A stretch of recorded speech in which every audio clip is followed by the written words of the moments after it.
And our booth is over there. It's white and green. The reason I'm telling you this is I only have a short amount of time to talk. So when I finish, if there are questions you want to ask, I'm going to leave here and I'm going to go there. You're welcome to come so we can spend a few more minutes if you want. But now, for most of you, more importantly, where to get the free coffee. From my friends on that side, the iFast booth, you go and ask for a chap called Hafiz. Very nice guy. His assistant is Anwar. And the coffee that they're giving is fika. If you go and get free coffee there later, but don't go now, wait till I actually finish. When you go, you just say Rajan sent you. Okay.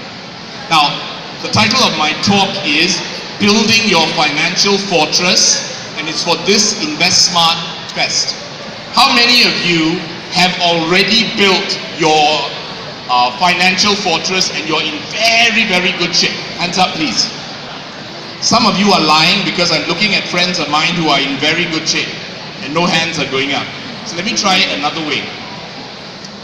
All of us have financial problems. That is the truth. All of us. There are only two types of financial problems. Problems that come because you have too much money and problems because you have too little money. So let me ask you, how many of you have financial problems because you have too much money? Hands up. And some people are lying because I know. How many of you have financial problems because you have too little money? Hands up. My hand is going up as well, so I don't. How many of you, it doesn't matter what question I ask you, you will never put up your hand. Right, we're going to have a bit of fun. I am going to stay on schedule, so it won't be overly long. Building Your Financial Fortress is actually my signature workshop as well as platform speech. And it is something that I care a great deal about. But what you must understand is that as a financial planner, and I have been blessed in many, many ways. I've had the opportunity to be interviewed on BFM many, many times, BFM radio.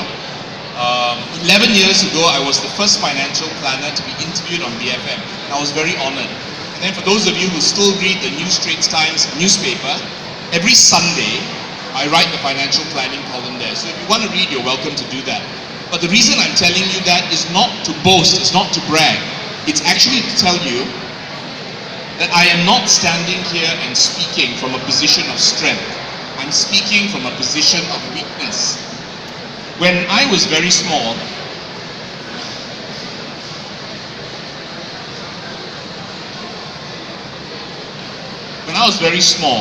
my parents split up.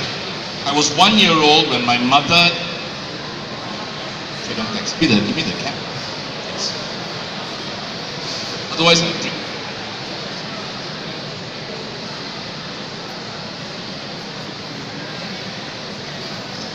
When I was very small, my parents split up. I was 1 year old, and my older sister, Vijay, who's 9 years older than me, she was 10. And we left our family home in Malacca, and we went, my mother left, and I was 1 year old, so I don't remember anything. But apparently we ended up in Taipei for a short while, and then we moved to Seremban. And the whole time I was growing up, money was very, very tight. Then for secondary school, I went back to Malacca and I was with my father. Finished off Form 5, and then I won a scholarship. But unfortunately, the scholarship was not from the Malaysian government. I won a scholarship from an A-level college in London on the basis of something that I had written. So I'm very thankful for that. But it only covered the tuition fees, not living fees. So even though my parents were split up, I had the opportunity to go, and so my father borrowed money, my mother borrowed money, and I was able to do my A-levels, I was able to go to university. After I finished my A-levels, I got straight A's, for which I'm very thankful, came back here and applied everywhere I could for a scholarship. No scholarships. And I was actually quite angry, but whatever it is, I was able to go, and it cost a lot of money, and I was always short of cash. At university, I worked as many jobs as I possibly could, but there still wasn't enough money. So do you know how I balance my budget? I balance my budget the way some of you balance your budget.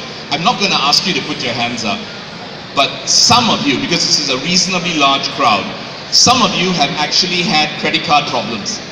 And I got into credit card problems because every time I was short of money, the UK banks would send me a fresh credit card. And I was very happy, I was okay for a while. And then when the credit card got full, another bank would send me a credit card. So I finished university, I got a job in the UK, I stayed on for about a year. But when I finally left, I had so much credit card debt, it was embarrassing.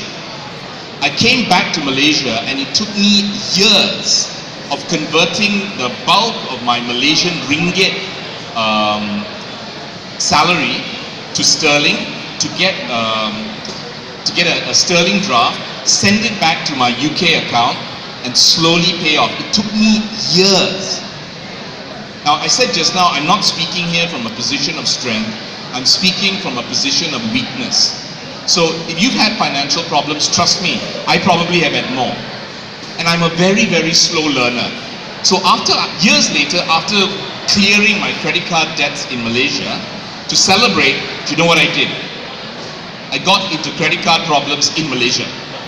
And that was another round. But I don't like to waste, have a seat, we got plenty of seats, come. I don't like to waste anything at all. So what I did was, I used the same skills, and I got out of the second time faster. And then I ended up writing a book on debt management, which has actually been recommended by AKPK, Agency Counselling dan Pengurusan Credit, which was set up by Tan Sri Zati when she was governor of Bank Negara.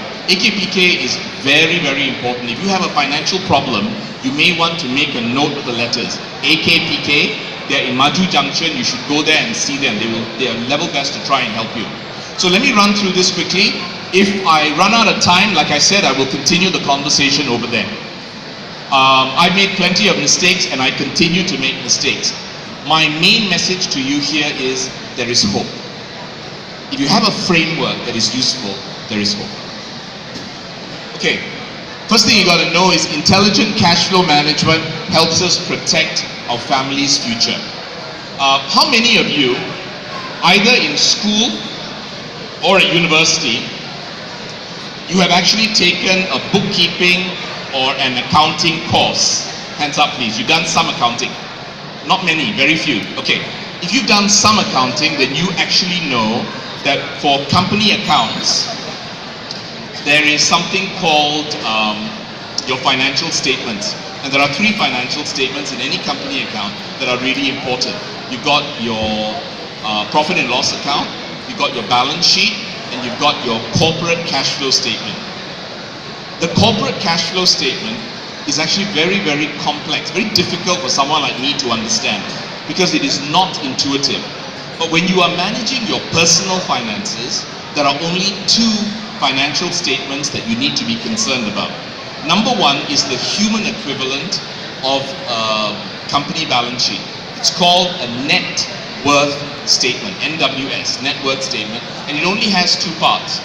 What you have, what you own, and what you owe. And if what you have is more than what you owe, you're in great shape. Don't put your hand up, I don't want to embarrass you. But some people here, I know, what you have, tak banyak. What you owe, banyak. I know, so I don't embarrass you.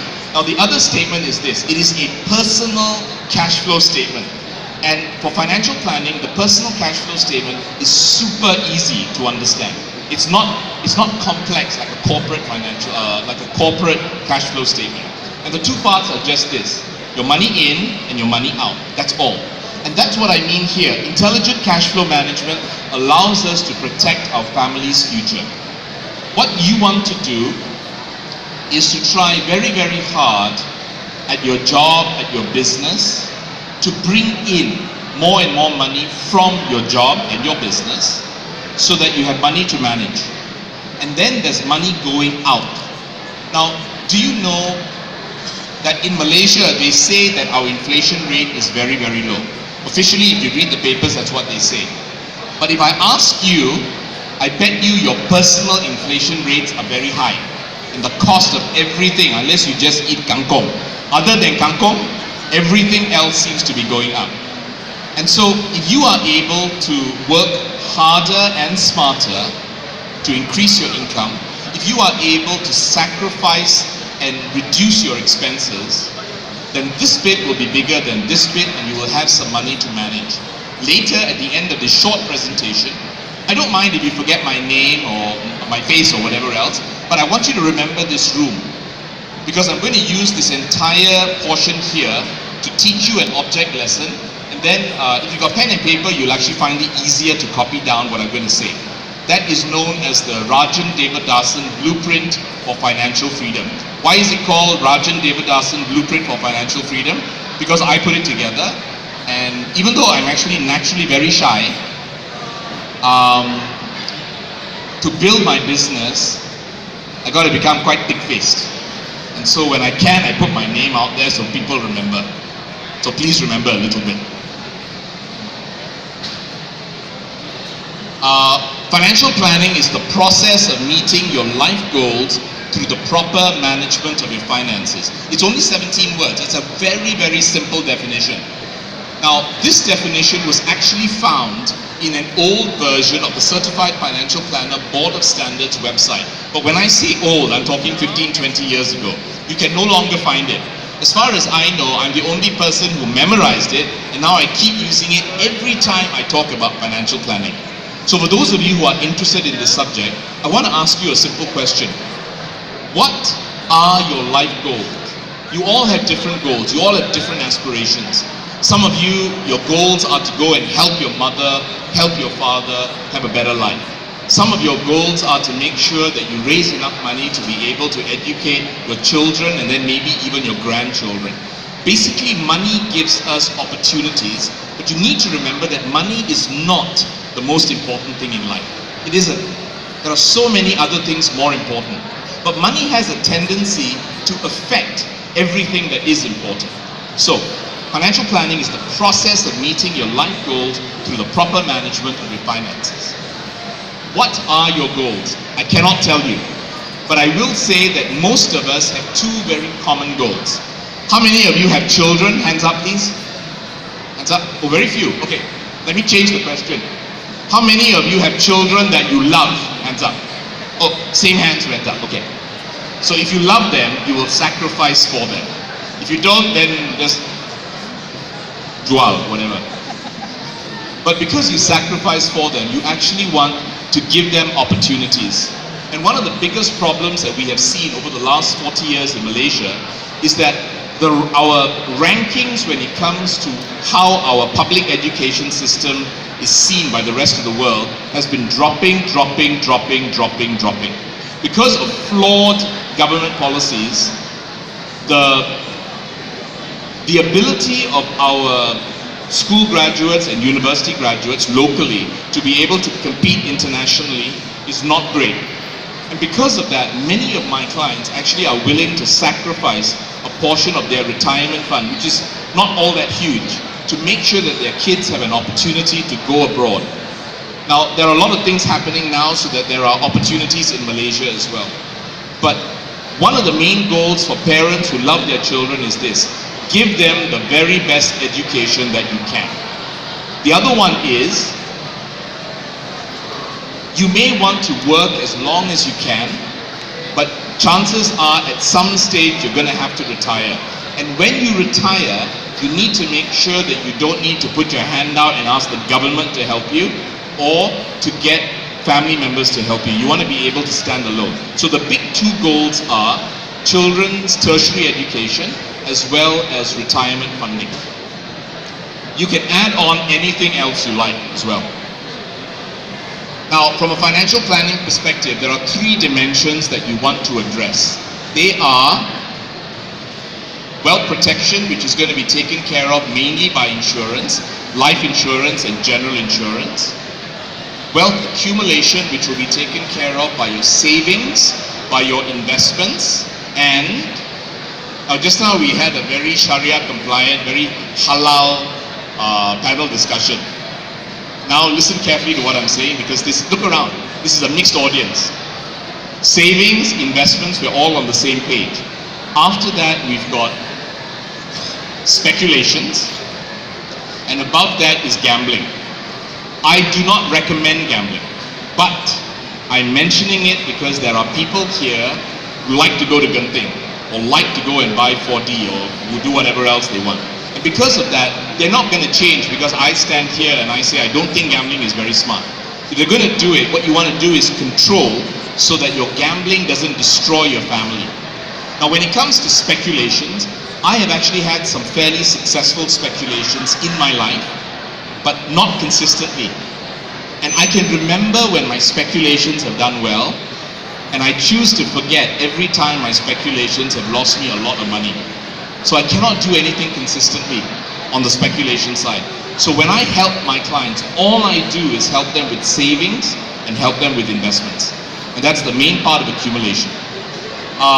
You've all heard of don't put all your eggs in one basket. You want to diversify. Everywhere you go here today, in every single booth, someone is going to say diversification is very important. What's interesting is, because diversification is so powerful, and even though diversification belongs here under wealth accumulation, it actually reaches across to wealth protection, and it protects your wealth as well. Now the last bit is wealth distribution. So it's protection, accumulation, distribution. Very easy to remember, PAD, PAD.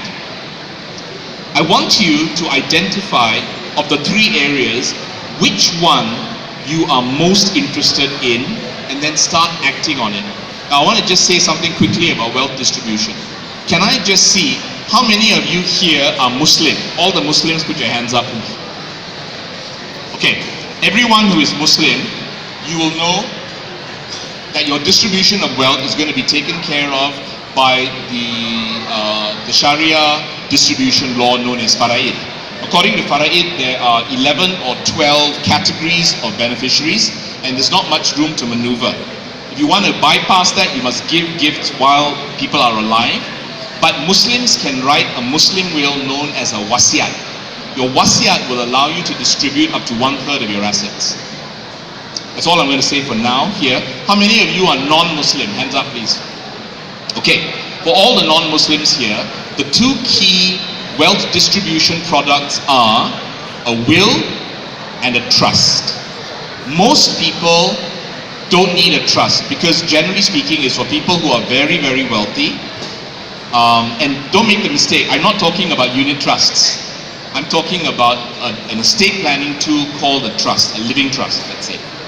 Now when it comes to your will, I recommend that everyone who can, if you're Muslim, write a wasiat. If you're non-Muslim, write a will. If you have got assets outside of Malaysia, in every country where you have a significant amount of assets, write a separate will there. And then decide where your primary jurisdiction will be so that your family members know which are the relevant wills. So for most of us, one will is enough. If you only have a few assets outside of the country, your one will can take care of it. So protection, accumulation, distribution. All three financial planning dimensions must be harnessed using products chosen after the process. Now, I stand here as a financial planner. If you look around, there are quite a few very reputable unit trust companies here. And so, if you decide that you want to buy unit trust products for savings and for investments, great. You will also have insurance companies here. You want to buy a product, wonderful. If you want to write a will or you want to set up a trust, great. But for God's sake, make sure that your financial plan is done first. The reason you want to do it is this. How many of you have gone to KLCC? Hands up. Surya KLCC, or you've gone? Why so few? Bluffing, like this is the whole group. It doesn't matter what question, no one's going to put their hands up. Now, I want you to think about it. Is it possible for KLCC, which still remains, I believe, the world's tallest twin towers, is it possible for KLCC to have been built without an architect's blueprint? Yes or no? No, right? Same thing with the structure of your life. Build the financial plan first before you run out and buy the product. But you know what the problem is? All of us have already bought products. We have insurance policies, we got some bank savings, we got some unit trust. So do the best you can to learn about financial planning or work with a financial planner, licensed financial planner, and then build your plan and see what you have that already fits in. And then where the gaps are, try and fill in. I'll keep moving. Okay, consider the 3 interlocking parts of a holistic financial plan. Let's vote. Okay, I want to ask you, I want you to pick just one thing. Only choose one. Which area are you most interested in? Wealth protection, wealth accumulation, or wealth distribution? Okay, stop and think. Only vote one time. Okay, how many of you, the one thing you're most interested in is wealth protection? Hands up, please. 4 people. Okay, how many of you, the thing you're most interested in is wealth distribution? Hands up. I got 0. Very important.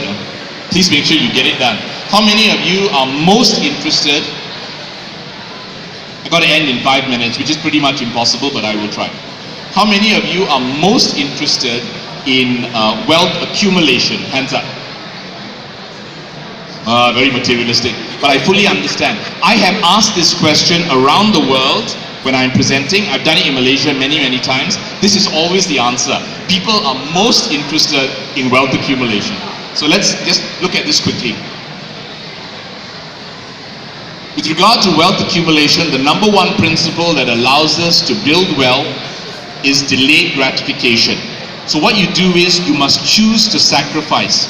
You give up not stuff that is bad, but stuff that is good in order to get something that is great later on. You will have to decide whether you're willing to make those sacrifices. Delayed gratification, write the term down and follow up on it. Do the Google searches, do the writing. If you want, you can Google delayed gratification and Rajen Davadason, my name. You should get quite a few articles I've written on it. It should help you. Okay, now for a golden retirement, all of us want to retire well. And our official Malaysian retirement age now is 60. But many of you look very young. By the time you approach 50, 55, 60 will not be the retirement age. It'll be 65, 67. I am already 55 years old.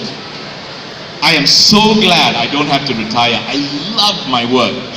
And so in my family, I have what's known as longevity risk, meaning my family members usually live longer rather than shorter. I have a great-grandmother who died at 100 plus, I'm not sure what. And it's very common for my family members to be 90-something. So God willing, if I'm okay, my target retirement age is 75. What is yours? Now, if you don't own your own business, you have no choice. You have to take the retirement age of your employer. So even those of you who are employed, in the decades ahead, think about how you can expand your monetary base. And the 2 capital utilization models are capital liquidation, capital preservation. I'll just say very quickly. With capital liquidation, you save up all your money. When you retire, you start drawing money down, and you use principal and you use yield, and you die. Okay, you die with your last 1 ringgit spent, and your children pay for the funeral. That is capital liquidation. But with capital preservation, you have a bigger pile, and what you do is you are able to draw down smaller amounts. You're able to build an inflation hedge, and when you finally die, and your retirement may last 40 years, 30 years, your children or charities that you want to leave money to, all of these will actually end up being able to benefit. So it's up to you. But capital preservation is very tough. I'm almost out of time, so let me leave you with this. I explained that. My financial freedom blueprint. These are the 5 elements. You may want to write it down quickly because I know I have to stop, but I want to do this fast. For those of you with paper, the top of your paper should face me, okay? Over here, I want you to draw on your paper. So that means your paper is like this, you're drawing an arrow. Over here, it's your active income, your salary, how you actually build wealth. You want your salary, your active income to be larger, not smaller. Therefore, what you need to do is, you need to work hard, you need to work smart. Over here, you have your operational expenses. You decide how you want to set your lifestyle. You choose to make sacrifices. Then, you draw an arrow here to manage your portfolio of debt. What you owe, portfolio of debt. Every month you got payments. And it can be for credit cards, it can be for personal loans, it can be for mortgages, but you manage that. Hopefully you still have money. Chuan Leong, do me a favor, stand up. This is my friend Chuan Leong. If I'm busy, just stand, stay there. In your diagram where Chuan Leong is standing, Terence is standing, I want you to draw a little box and I want you to write the letters EBF, not EPF but EBF, Emergency Buffer Fund. If you work for other people and you get a salary, your emergency buffer fund should be 3 to 6 months expenses. Audrey? This is from school, Malacca, long time ago. Take care. And if you are self-employed, your buffer should be between 6 and 12 months expenses. Chuan Leong, thank you, have a seat. So you got to work on that, keep that money safe.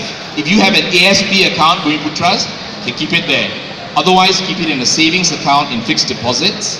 And if you want to use unit trust, only use money market funds for this. Then the last bit is actually where you create your passive income, because this is active income and this is passive income. You build passive income, write this down quickly, from things that give you interest, or if you're Sharia compliant, profits, things that will pay you dividends from stocks. If you're buying unit trusts, distributions, if you are renting out stuff or you buy REITs, rental. Eventually you want this bit to actually exceed what you require there under operational expenses plus your portfolio of debt. I'm really going to stop here.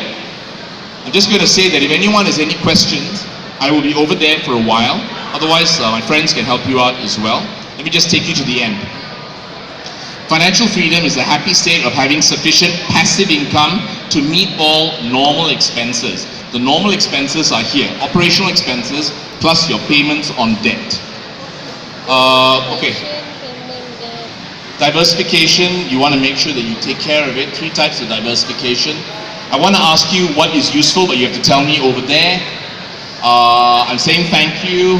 I'm asking for questions. We got no time for questions. So, ladies and gentlemen, please put your hands together for the SIDC for organizing this event. Thank you for allowing me to speak to you. Thank you. All right, thank you so much, Rajen.